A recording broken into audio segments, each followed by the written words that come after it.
Alright, first off, Wizards won last night in Toronto. Great win over Chris Bosh and the Raptors. Brendan Haywood was fantastic defensively in the fourth quarter, getting one major block against Bosh to almost secure the win. But tonight, the Wizards have defeated the Milwaukee Bucks. Wizards improved to 7-10 on the season, winning 4 of their last 5 games.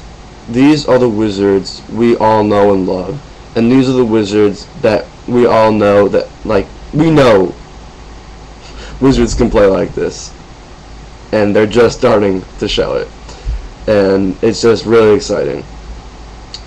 Down the stretch, Earl Boykins was just unbelievable. Him and Brendan Haywood ran the pick and roll just amazingly.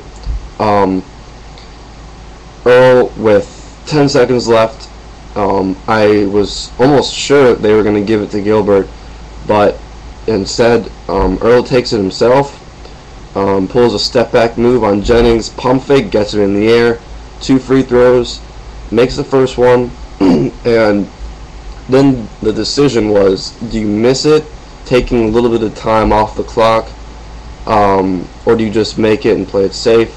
He chose to make it, and I was still worried because 1 second is, it can be an eternity because you can get the ball up in 1 second. It's no problem. And Jennings hit a crazy three-pointer just before that, so I was worried that he might do that again and end the game. But luckily they inbounded it to Ridnour instead, and Ridnour's shot wasn't even close from the corner, so the Wizards got the win. Gilbert Arenas, 22 and 9 assists. I believe 7 of them were in the first half. Gilbert's been doing that a lot, getting the majority of his assists in the first half, and then starting to heat up in the second half. Gilbert was just, he wasn't really hitting his threes. I think he had like 1.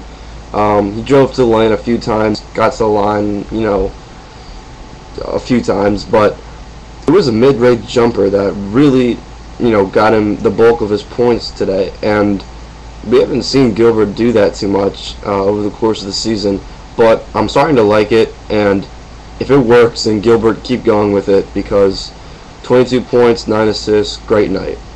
Jameson had 15 points and 9 rebounds, so almost a double-double. Haywood, I think, had 8 points and 14 rebounds, so another near double-double for Haywood. He had 9 rebounds in the Toronto game, so just barely missing out on 2 double-doubles on back-to-back nights. Caron Butler had a real strong first half, and had 1 monster dunk and 1 beautiful move, and then a behind-the-back pass to Haywood for a dunk. If neither of those are on NBA top 10, then I don't know, because they both should be on the top 10. Nick Young was just doing it all. He got to the line, I think 7 or 8 times, made them all. Hit some jump shots, got points in transition. Just a great night for Nick. But yeah, other than that, I think that's all really I wanted to talk about. Brandon Jennings, other than that 1 crazy shot, I think he only made 1 other 3 in the entire game. He took like 8 of them, so that's a pretty good percentage otherwise. Wizards have Toronto on Friday in Washington to go for their 3rd straight victory. And so until next time, I'm pretty happy about how the Wizards are playing, and hopefully we can keep it up.